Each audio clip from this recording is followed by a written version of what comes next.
Hola, soy Ana González, tu profesora de Historia, y hoy desarrollaremos la semana número 4, Ciclo Ordinario Virtual 2019-1.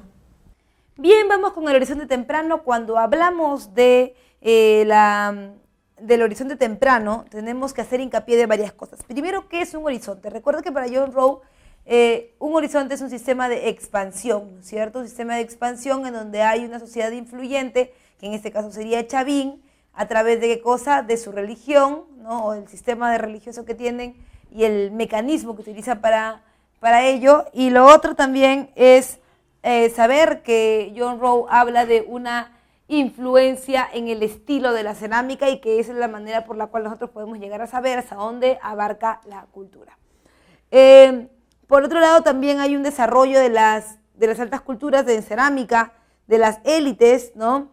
Y por supuesto, que también saber que en este periodo se encuentra dividido en tres formativos: formativo inicial, formativo medio y formativo final, que eso no forma parte de lo que plantea el profesor Rowe, sino de lo que plantea el profesor Lumbreras, que ya lo hemos visto en la semana número 2. Ahora, cuando hablamos del horizonte temprano, indudablemente tenemos que hablar de Chavín y, por supuesto, reconocer que todos los horizontes son periodos de expansión de la cultura y por lo tanto se van a alimentar de otras sociedades anteriores, y por eso estamos hablando de que Chavín y el horizonte temprano son también considerados como periodos de síntesis, la primera síntesis cultural del Perú. Además, entre las características del horizonte temprano y por supuesto Chavín, ¿no?, tenemos que Chavín tiene un tipo de gobierno teocrático. ¿Qué significa que tenga un tipo de gobierno teocrático? Que va a gobernar un sacerdote. ¿Qué tipo de sacerdote, profe? Sacerdote especialista. ¿Especialista en qué? En ingeniería hidráulica y astronomía.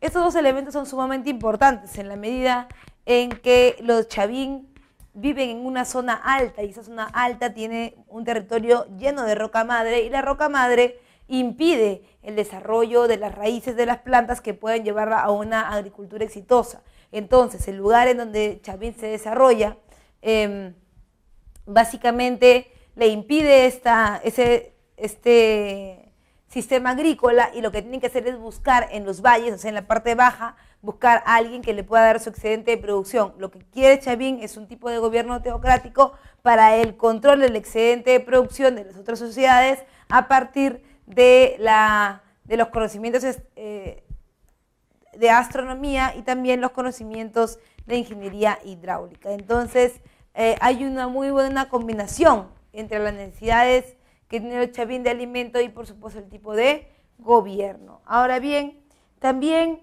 recuerda, fue la capital, fue el principal destino de peregrinación religiosa, súper importante porque para ellos el elemento de dominación es su Dios, pero no tanto quién es el Dios, sino qué cosa hace el Dios, porque hay que ponernos a pensar que los Chavín están dedicados a organizarse alrededor de sociedades que son agrícolas, y en las sociedades agrícolas lo que más se cuida es la producción, así que si los dioses vienen dirigiendo su poder al control de las lluvias, al control de los ríos, entonces vamos a tener muy, muy buen éxito, ¿no? En el caso de los Chavín ya ellos sabían esto. En cuanto a la economía, recuerda que la economía de Chavín está basada en la agricultura intensiva, es decir, en espacios pequeños, con producción también menor y de menos calidad. Se especializan en el cultivo de maíz, como muchas sociedades del creciente fértil, que también hemos visto, y esta sociedad está basada o caracterizada por la construcción de una red de canales, súper importante porque recuerda que de acuerdo a la cercanía de la población con el río se pueden construir canales que luego van a heredar los mochos y luego también todas las ciudades que están en el norte. Lo que está buscando Chavín es crear todo un artificio, todo un teatro, porque la idea es crear lo que nosotros vamos a llamar como el teatro del más allá, es decir, artificios que permitan a la gente creer, que convenzan a la gente de que tienen un Dios sumamente poderoso que es el que va a controlar su excedente de producción. Bien, La pregunta es sobre Chavín. ¿Cómo se expande Chavín? Chavín se expande a través del control del inconsciente colectivo de las personas y siempre está buscando sacar provecho de sus conocimientos. Como ya habíamos dicho antes, el gobierno está en manos de los sacerdotes especialistas, estos que son grandes conocedores de ingeniería hidráulica y de astronomía. Entonces, lo que sigue es ver cómo Chavín puede controlar, por ejemplo, el agua, ¿no? En el caso del agua o la lluvia. La lluvia y el agua son sumamente importantes para los agricultores. Cuando esto falta, entonces el dios es muy poderoso. Los Chavín iban y les dejaban el recadito, digamos, a las sociedades que estaban alrededor y le decían, bueno, mi Dios ha dicho lo siguiente, que tienes que anexar a nosotros, que tienes que hacer lo que nosotros digamos. Y la gente obviamente siempre defiende su libertad, nunca quería estar con los Chavín. Pero los Chavín sabían, eran conocedores de cuándo iba a llover, cuándo iba a haber sequía, de qué cosa iba a pasar y cuáles son los movimientos que iban a haber en el clima en las próximas semanas. A través del conocimiento de los astros en la astronomía, que se podía determinar, por ejemplo, cuándo iba a llover, cuándo iba a haber sequía. Claro que siempre tiene sus márgenes, ¿no? No necesariamente todo tiene que ser exacto, pero la mayor parte de las veces atinaba, por lo tanto la gente creía con mucho fervor, ¿no? Ahora, por otro lado también hay que darnos cuenta que no solamente es la lluvia, sino que también es el río desviado con canales. Es más, se utiliza también para el ritual de iniciación, para que la gente conozca o sepa quiénes eran los Chavín realmente. Los Chavín obligaban a las personas a peregrinar desde sus ciudades hasta el templo nuevo de Chavín, que queda en la zona alta. Y para la gente que ha ido y ha visto eso, se van a dar ustedes cuenta que la verdad es un camino bastante poco accesible.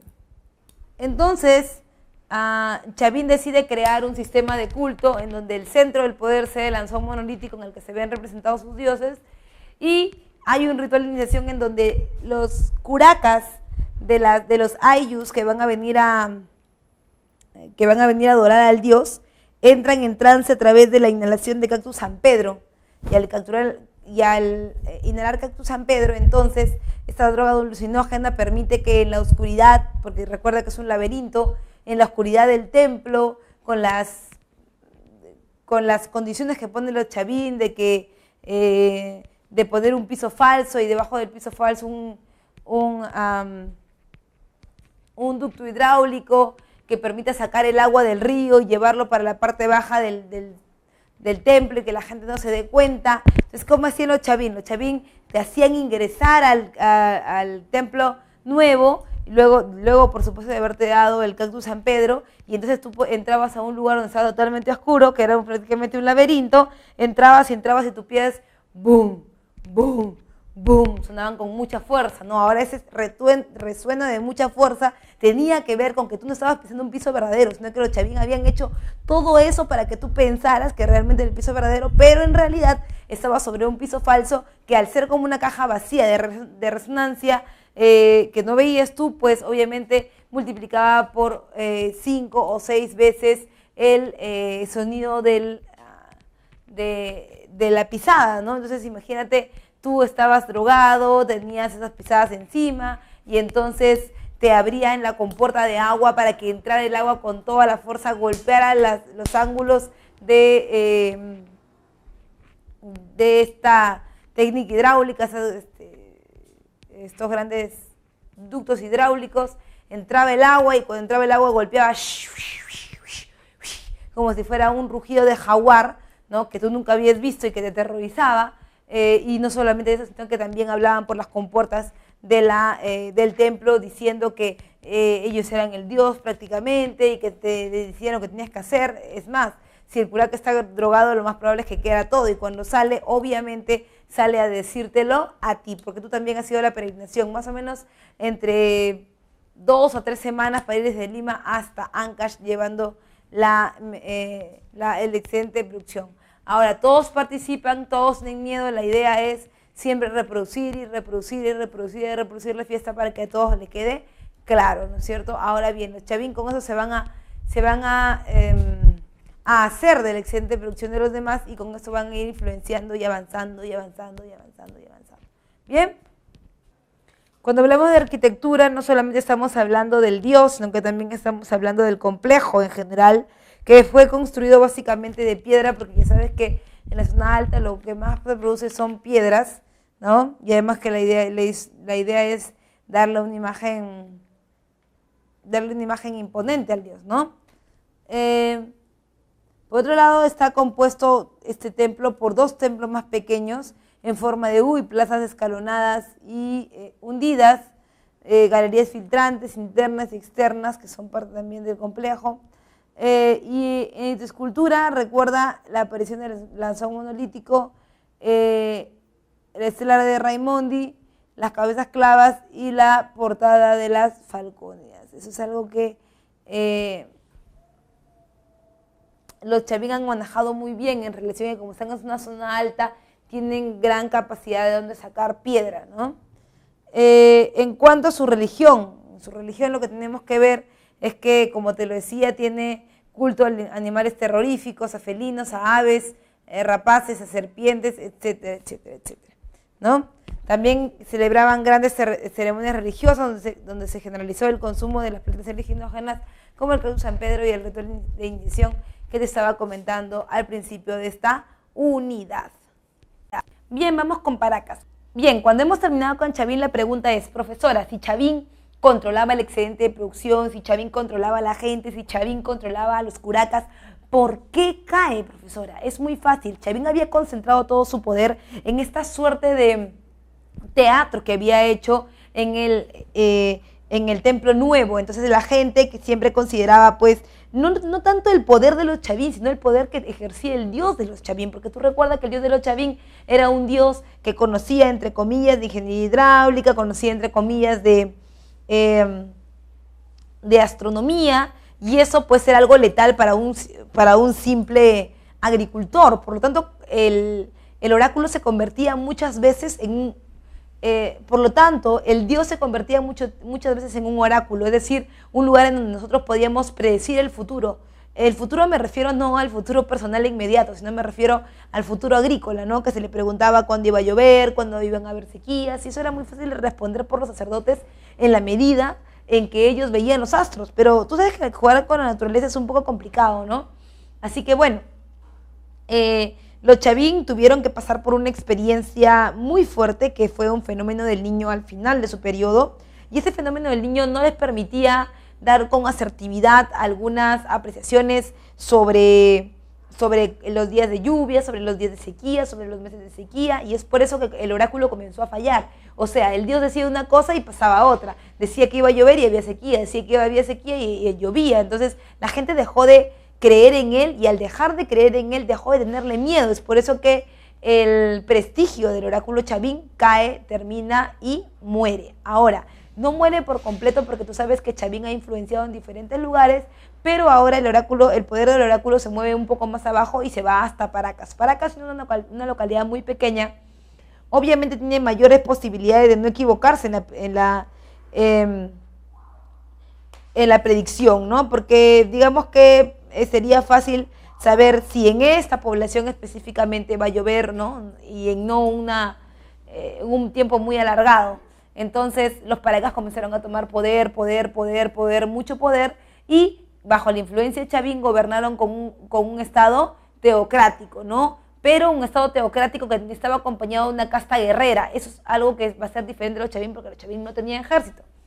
Entonces, de Paracas, ¿qué debemos recordar? 2 cosas importantes, que tienen 2 fases: Paracas Cavernas y Paracas Necrópolis. En el caso de Paracas Cavernas, recuerda, y Paracas Necrópolis, tienes que lo más importante que ver de ellos es la cerámica y el tipo de entierro.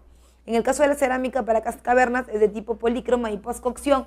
Eso significa que mientras tú haces tu cerámica y está todavía fresca, la pintas y la metes al horno. También llamada cerámica fugitiva. ¿Por qué? Porque cuando yo la pinto, la saco del horno, yo la moldeo, la meto al horno y la saco y recién la pinto, los poros de la cerámica van a chupar la pintura y parecía que se hubiera fugado.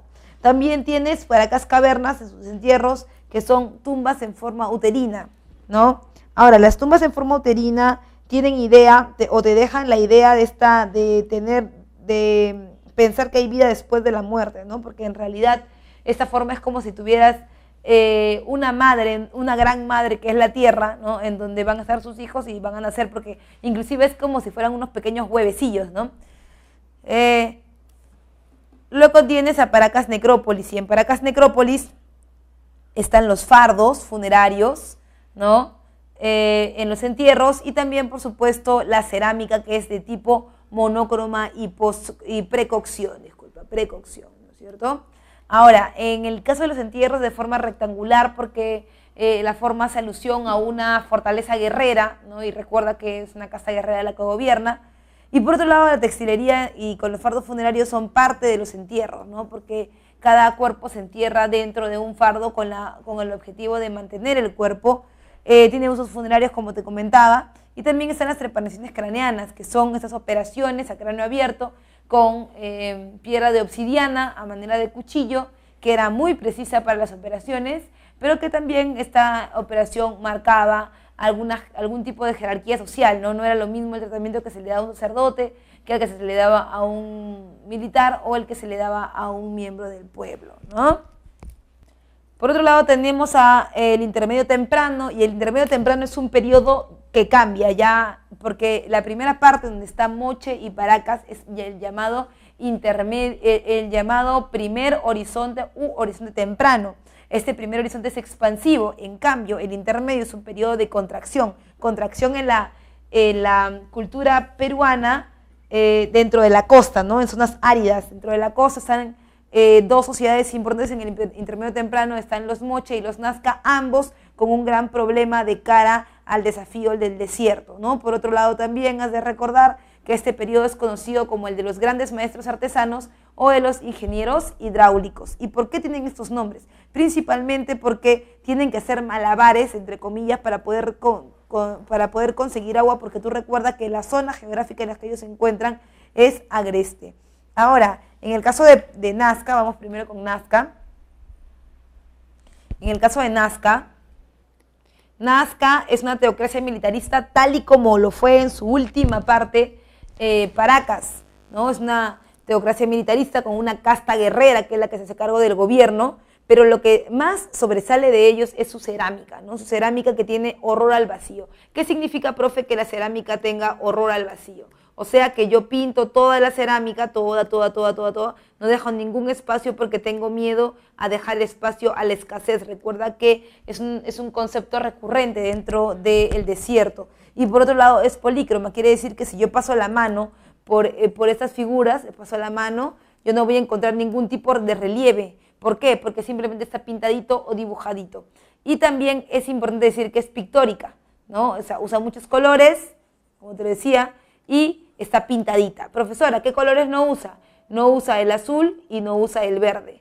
¿Por qué no los usa? Porque son marcadores temporales. Tú recuerda que ellos consideraban, bueno, en realidad cuando cuando los rayos solares caen perpendicularmente a la Tierra y rebotan, ¿no es cierto? En el verano no solamente es sobre la Tierra, también es sobre el mar. Cuando traspasa la primera capa de mar, esto provoca que aparezca plancton, un aumento del plancton en el mar, y con ello, por supuesto, el desarrollo de las algas, y las algas vuelven al mar de color verdoso, que es el que les va a permitir el mantenimiento a través de los mariscos y los peces. Por eso es que no se toma el verde. Y obviamente se supone que el dios tiene alguna relación con esto. Y el azul, porque recuerda que cuando esto no pasa, el mar está azul porque estamos en invierno. Entonces eso es importante. Es pictórico, es polícromo y no usa talleres, porque a diferencia de otras culturas, los nazcas simplemente hacen confección de cerámica en sus casas. Luego tienes la ingeniería hidráulica, y dentro de la ingeniería hidráulica tienes a las galerías filtrantes. En el caso de las galerías filtrantes,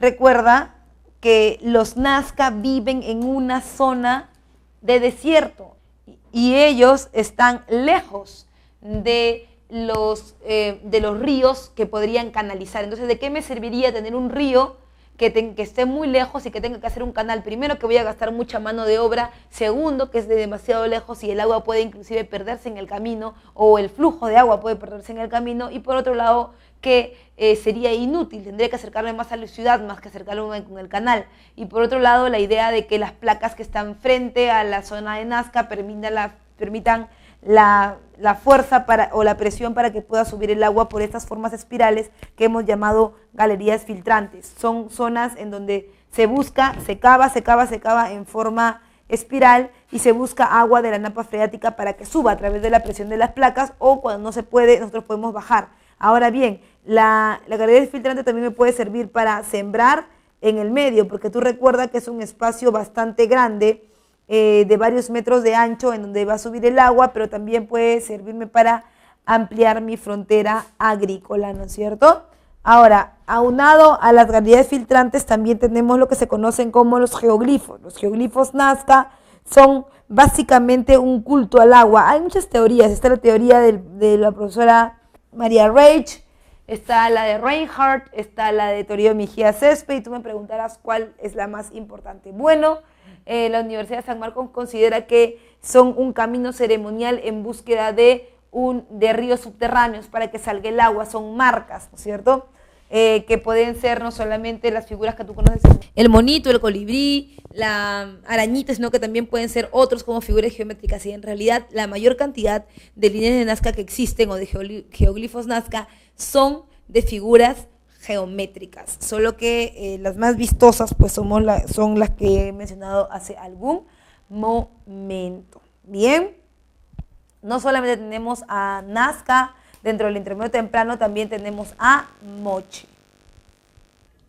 Bien, vamos con Moche. Recuerda que Moche pertenece al segundo intermedio. Este segundo intermedio, que también se conoce como el periodo de los maestros artesanos, como te lo había dicho, o también lo conocemos como el periodo de los grandes ingenieros hidráulicos. Muy bien.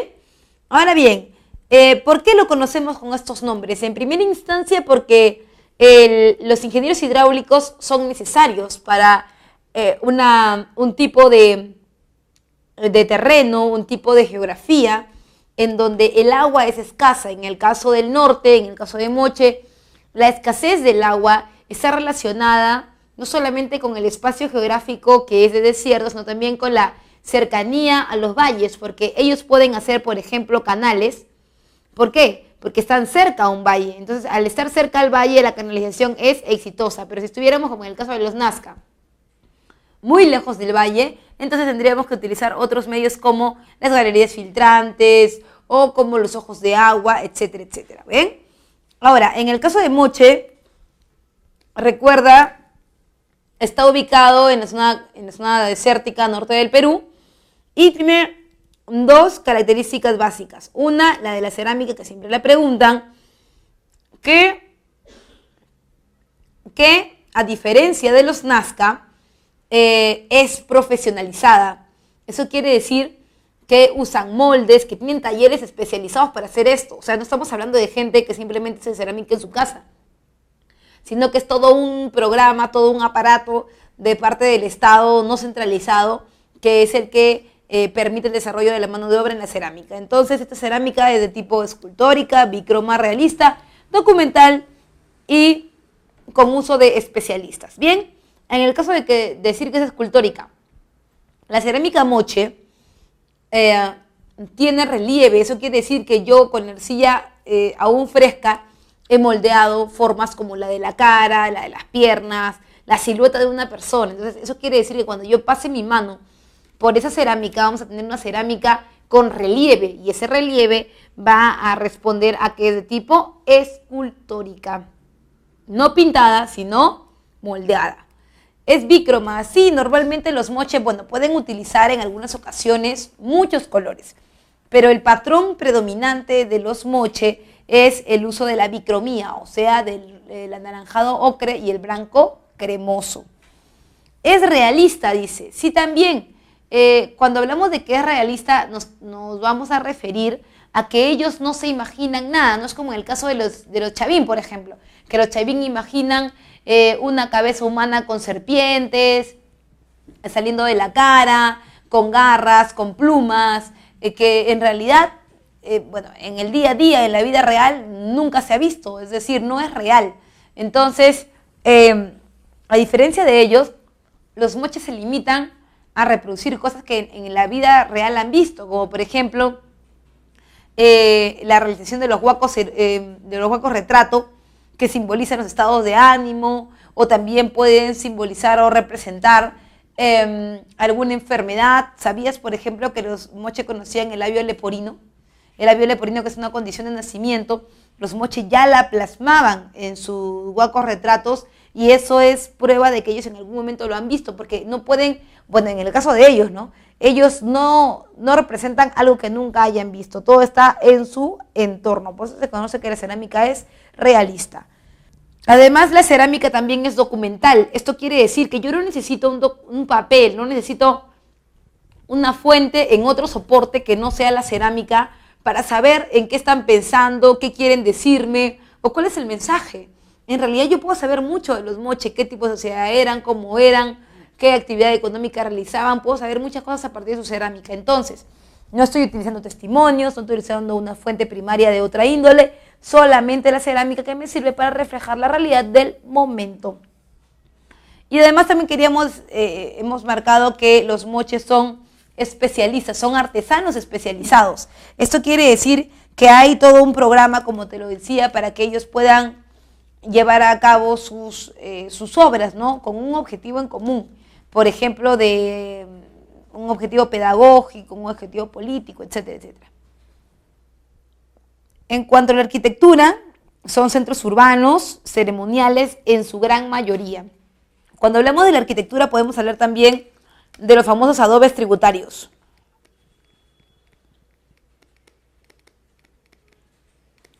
El adobe tributario o el adobito tributario es aquel elemento que cada persona, cada individuo dentro de los moches realiza. Es como si fuera un ladrillo personal, y ese ladrillo personal sirve no solamente como materia prima para algún trabajo, sino también sirve como parte del conteo, ¿no? Del conteo de las personas o el conteo demográfico, que luego nos va a permitir saber cuánto mano de obra tenemos disponible para hacer o para llevar a cabo la construcción de las pirámides.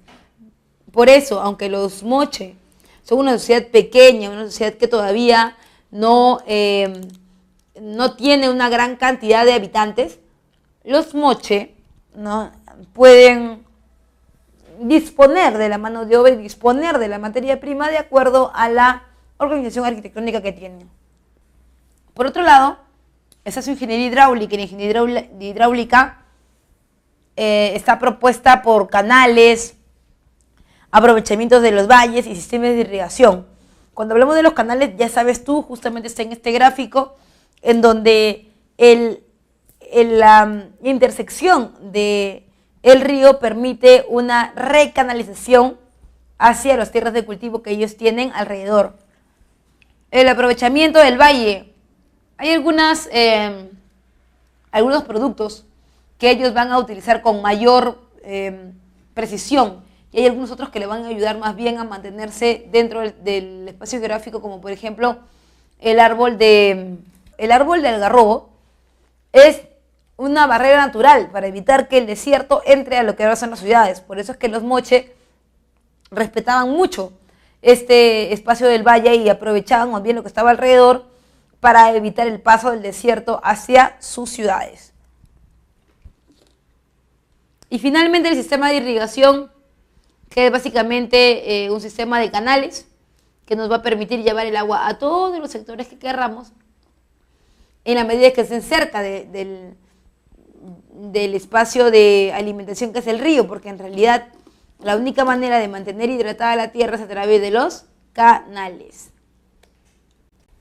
Bien, la última de las culturas que vamos a ver en este segundo intermedio es Recuay. En el caso de Recuay, recuerda que va a ser una parte de las amalgamas para la aparición de Wari, y ahí tienes que tiene una cerámica que está basada en el caolín, que es un tipo de pigmentación, la arquitectura sólida, simétrica. La escultura es lítica, con formas humanas, ¿no?, forma de divinidades antropomórficas, que nos van a dar luces de una nueva forma de ver la religión en este lado del Perú, ¿no? Bien, vamos con Tiahuanaco, Cuando hablamos de Tiahuanaco, hay que notar que estamos ya en el segundo horizonte. ¿Y qué es el segundo horizonte? Como tú ya lo sabes, ya lo hemos repasado en clases anteriores, un horizonte es un periodo de expansión, de influencia de la cultura. Y en el caso de Tiahuanaco, su influencia es básicamente religiosa y, por supuesto, hablamos de una sociedad expansiva, colonialista, expansiva, que influye hacia otros espacios. ¿Bien? Entonces, Tiahuanaco es una sociedad del segundo horizonte que se encuentra entre el altiplano boliviano, el sur del Perú y el norte de Chile, ¿no? En esta zona que llamaremos meseta 4.800 metros sobre el nivel del mar. Bien, en cuanto a la política, es una política con un estado expansivo colonizador. ¿Qué quiere decir esto? Que Tiahuanaco no posee ejército, ¿no? Sobre todo en el campo del ataque, no posee ejército, y que se expanden a través de ¿qué cosa? Se expanden a través de la religión. En cuanto a la economía, Tiahuanaco tiene una condición bien interesante y es su medio geográfico. El medio geográfico. Tiahuanaco está ubicado a 4.800 metros sobre el nivel del mar y esto le dificulta en la obtención de excedente de producción. Me refiero a que le dificulta tener papa, no sé, ají. Lo único que hay en Tiahuanaco es ganadería de altura, es decir, la crianza de llamas, guanacos, alpaca, pero con un forraje también bastante pobre, bastante débil, ¿no? En relación a que allí, a los 4.800 metros sobre el nivel del mar, que no crece prácticamente nada, ¿no? No es que tengamos grandes parcelas de comida, porque en realidad el frío es seco en el día, mata las hojas de las plantas, y es seco en la noche también mata el crecimiento de las plantas, ¿verdad? Entonces, por eso es que tenemos el famoso control vertical de los pisos ecológicos, porque con él vamos a conseguir excedente de producción de otros lugares sin necesidad de armar una guerra, simplemente a través de los colonizadores, ¿ya? En el caso de Tiahuanaco, el control vertical de los pisos ecológicos y los guaruguaru o camellones que te presentamos a continuación son técnicas agrícolas muy importantes para su desarrollo. ¿Por qué? Tú sabes que 4.800 metros sobre el nivel del mar, ¿no es cierto? No crece nada, solamente que se dicho.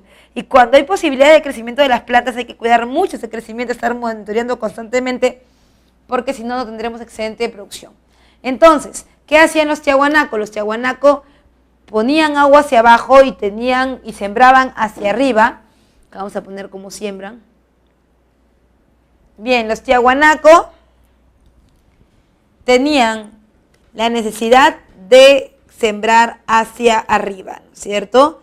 ¿Por qué? Porque esto les permitiría mantenerse alejados de ¿qué cosa? Mantenerse alejados de la roca madre que está por aquí, ¿no es cierto? Y que no les permitiría una buena agricultura desde el comienzo. Entonces, por eso los tiahuanacos siembran hacia arriba. En el día, el sol cae perpendicularmente a la tierra y forma un ángulo perfecto de 90 grados, que es el mismo que atraviesa la primera capa del agua y la calienta. Al calentarla, entonces, en el día esa agua emposada está a una temperatura alta y en la noche sale en forma de vapor de agua. Recuerda que en la noche, si el frío quemó en la noche, la luna también hace lo mismo, ¿no? Entonces, para evitar esto, es que en la noche sale en el vapor de agua y crea microclimas, humedece las hojas de las plantas y en el día alimenta a la planta por filtración. Entonces, en la noche por filtración, en la noche por vaporización, van a encontrar todo el excedente de producción que necesitan. Ahora bien, a veces no es suficiente esto, porque esas técnicas pueden ser muy exitosas, pero solamente pueden desarrollarse en pequeñas partes, ¿no? No es que en todo el territorio. Es por eso que los tiahuanacos decidieron adoptar esa segunda forma, el control vertical de los pisos ecológicos. Bien, el control vertical, como tú lo ves, a 4.800 metros sobre el nivel del mar es casi imposible poder producir. Por lo tanto, se mandan a los mitimaes, que son estos colonizadores, que llegan a dar las buenas nuevas de los del Tahuantinsuyo, y por eso, una vez ya enganchados con su Dios, podemos excedente de producción. Por ejemplo, lo de la cosa va a dar pescado y lo vamos a llevar a Tiahuanaco, el ají también lo vamos a llevar, la papita también, el maíz también, y así sucesivamente. Entonces, Tiahuanaco lo concentra todo y lo redistribuye, es decir, lo vuelve a mandar a sus lugares. Por ejemplo, si tú has dado, no sé, pescado, a ti te darán papita. Si has dado ají, te darán carnecita, así para diversificar tu dieta alimenticia y que no solamente comas una cosa. Por otro lado, también es importante mencionar que aunque hay reciprocidad, organización, el único problema es que esos sistemas, circuitos, no alcanzan para siempre porque puede ocurrir algo en el medio, y ese algo en el medio que ocurrió no permitió que siguiera manteniéndose el Tahuantinsuyo, y es por eso que no permitió que se siga manteniendo la organización de Tiahuanaco, por eso es que se fragmenta en varios pedazos. Bien, entonces la idea es que dentro de Tiahuanaco, cuando uno no tiene la posibilidad de tener todo, de poder sembrar y cosechar, se busca excedente de producción en otros pisos ecológicos a partir de la concentración del poder de la religión desde la mirada de los colonizadores. Ahora, muy bien, imaginemos que Tiahuanaco ha recolectado todo. Tiahuanaco tiene que asegurarse que a él le van a volver a dar ese excedente de producción en una próxima oportunidad. Por lo tanto, tiene que redistribuir los productos, y en este caso le entregará al que entregó, no sé, pescadito, le darán papita, al que entregó carnecita le darán ajicito, y así por el estilo, ¿no? Para que todos diversifiquen su dieta alimenticia. Por otro lado, también hay que tomar en cuenta que ¿qué le pasa a Tiahuanaco? Parece que Tiahuanaco fuera lo máximo, parece que el control vertical le va muy bien, el guaru guaru le va muy bien, pero ¿qué está ocurriendo en medio de todo, no? Y es que una gran helada golpea a Tiahuanaco, y esto hace que los guaru guaru no funcionen y que el control vertical tampoco lo haga, porque recuerda que el control vertical va acompañado de la deshidratación de los alimentos, que es una técnica para conservar los alimentos por mucho tiempo, pero ni así se va a poder, porque recuerda que una gran helada azota toda la zona de la cordillera, y que eso evita que se pueda producir, y ya como hace mucho frío, pues que tú ya no pescas lo mismo que antes, pescar la mitad, solamente te alcanza para darle de comer a tu comunidad, pero ya no te alcanza para entregarlo a Tiahuanaco. Por eso es que Tiahuanaco cae, y de cada pedacito que de Tiahuanaco, ¿no? Salen sociedades como los incas, por ejemplo, que van a buscar un mejor futuro desde el Taipicala hasta el Valle del Acamama.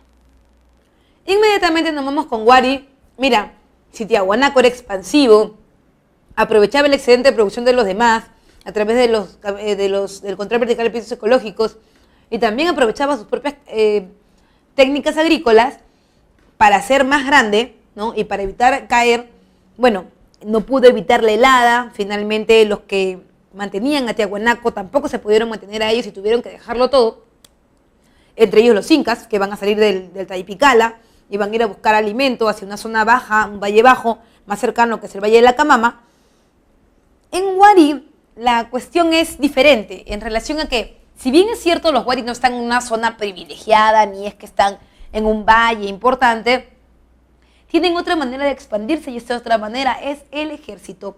Los Wari tienen un ejército muy poderoso y utilizan un mismo dios de los báculos, que los Tiahuanaco, y ellos lo llaman el dios Visco o el dios Llorón, pero es el mismo básicamente. Ahora, los Wari tienen un acento un poco más militar en la medida en que son una aleación de varias sociedades. Están ahí, por ejemplo, los Huarpa, los Nazca y los Tiahuanaco, ¿no es cierto? La aleación de estos tres nos va a dar el Imperio Wari. Ahora, muy bien, en economía ellos tienen un dominio de ganadería y agricultura de altura, en relación a que tampoco tienen, como te decía, un terreno muy fértil, pero lo que sí hacen es expandirse a través del ejército, como te lo decía, construyendo dos cosas: construyendo ciudades cabecera de región y redes de camino. ¿Qué son las ciudades cabecera de región? Las ciudades cabecera de región son aquellas que a partir del centro, que es Viñaque, comienzan a construirse de manera igualitaria, o sea, que todas las ciudades pequeñitas cabeceras de región son idénticas, igualitititas al centro, que es Viñaque. Ahora, ¿por qué lo hacen? Le dan todas sus comodidades, que serían centro administrativo, religioso, político. ¿Para qué? Para que ellas sirvan como agentes de dominio de las ciudades más pequeñas que están a su alrededor. Entonces, Tiahuanaco no tendría que conquistar a ellos, sino que sería la ciudad cabecera de región la que conquiste cada una de esas pequeñas ciudades y luego le envíe la información o le envíe los resultados a Wari. Entonces, la idea es que sea un estado descentralizado con poder local, ¿cierto? Pero que al final tenga un centro de poder que es Viñaque. No estamos hablando de pequeños reinos, estamos hablando de espacios, ciudades cabecera de región que están conectados porque están conectados por el famoso Capajñán, ¿cierto? O también llamado en este periodo red de caminos, ¿no? Así a secas. Y tú me dirás, profesora, me parece que sí es excelente, me parece que los Wari van a ganarse el cielo, me parece que nunca van a caer. ¿Qué las hace caer? Bueno, la expansión de Wari es tan agresiva, es tan explosiva, que sus dominios se disparan hasta zonas inesperadas. Esto quiere decir que a mayor avance de los Wari, de dominio hacia afuera, hay mayor debilitamiento del poder central, porque son tantas ciudades cabeceras de región que ya ni siquiera se pueden controlar todo. Es más, imagínate que tú fueras la última ciudad de cabecera de región, que estuvieras, no sé, en Río de Janeiro y que Viñaque te quiera alcanzar y te quiera controlar. Va a ser un poco difícil porque en realidad estás muy lejos y además la comunicación va por las redes de camino que tampoco son elementos tan veloces. Entonces, si te das cuenta, con todo lo que tienes y te han puesto adentro, centro administrativo, centro político, centro judicial, etcétera, etcétera, etcétera, todo lo que hay adentro, tú te podrías independizar. Y eso es lo que hacen, sí, profe, eso es lo que hacen las ciudades, cada quien se independiza y ahí aparecen las ciudades del segundo intermedio como los Chinchas, los Chancas, los Chimú, los Chichapuyas, etcétera, etcétera, etcétera. Bueno, ahora nos vamos con las preguntas. Bien, vamos con la pregunta número 1, dice, para la arqueología el término Chavín también hace referencia a un estilo artístico de gran influencia y impacto en los Andes. Los mecanismos de dicha expansión no están del todo claros. No obstante, se considera que la propagación del fenómeno Chavín se realizó por medios religiosos no violentos. Las distintas comunidades andinas adoptan el estilo Chavín con el interés de asimilar sus avances en agricultura, sus conocimientos astronómicos y ser parte de su prestigiosa comunidad religiosa. Del texto podemos concluir que el gobierno de la cultura Chavín fue, bueno, si estamos hablando de que su influencia fue a través del Dios, de la religión y de todo lo que gira alrededor de esto, que inclusive tiene que ver con la cerámica, porque la cerámica es un reflejo de la religión. Recordemos que en su cerámica puedes encontrar elementos ofídicos, elementos felínicos, entre otras cosas que forman parte del Dios. Entonces estamos frente a una influencia de un gobierno o un estado de tipo teocrático. Por eso tu clave es la letra B. Teocrático. Pregunta número 2 dice, cultura que producía una de las vasijas más finas y elaboradas de la antigüedad andina. Se caracterizaron por su policromía, hasta 16 tonos, y el denominado horror al vacío. Una clave acá importante, horror al vacío. La alfarería era desarrollada en unidades domésticas y no en talleres estatales por especialistas a tiempo completo, como en el caso de los moche.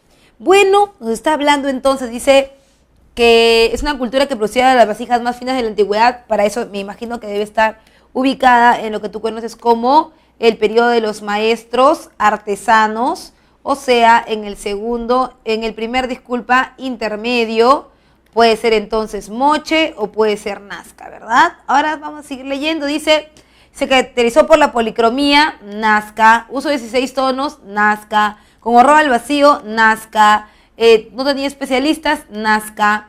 El texto hace referencia ¿a quién? Bueno, hace referencia a las características de la cerámica de la cultura Nazca. Tu clave es la letra E. Pregunta número 3 dice, los mochicas pueden ser entendidos como un modelo de adopción verdaderamente exitoso al ambiente costero, donde los recursos marítimos estaban combinados con una agricultura avanzada basada en las técnicas de irrigación. Señale los conceptos que se reflejan en el texto. Bueno, hay que darnos cuenta de algo importantísimo, y es que los moche manejan dos conceptos básicos. Uno de ellos es la ingeniería hidráulica, que se muestra aquí en nuestro texto cuando nos habla de la adaptación al ambiente marino costero, ¿no? Que es a través de los canales, por ejemplo, ¿no? Las formas de irrigación, donde los recursos estaban bastante combinados con la agricultura avanzada, ¿no? La agricultura avanzada, interesante, ¿por qué? Porque no solamente vamos a tener uso de la ingeniería hidráulica, sino también uso de las técnicas agrícolas, como por ejemplo el caso que contábamos de la canalización o de la búsqueda de agua para el desarrollo de una agricultura de tipo intensiva. Por eso tu clave es la letra D, hidráulica y agricultura intensiva. Pregunta número 4 dice, el control de pisos ecológicos es un principio económico utilizado por los diversos estados o señoríos para acceder a la mayor diversidad de recursos que ofrece el territorio andino. Complementariedad ecológica. Para ello, se procedía a establecer colonias o enclaves en distintos pisos ecológicos, las cuales mantenían sus prácticas religiosas e identidad a pesar de habitar zonas muy alejadas de su capital. En el sistema de archipiélagos verticales o el control vertical de pisos ecológicos fue desarrollado inicialmente por la cultura, pues ahí es la cultura tiahuanaco, durante el Horizonte Medio, también llamado Segundo Horizonte, ¿no es cierto? O también llamado Imperio Huari por el profesor Lumbreras. Por eso tu clave es la letra C, Tiahuanaco, Horizonte Medio. Como siempre, eso ha sido todo por esta semana. No olvides conectarte con nosotros en nuestro próximo capítulo.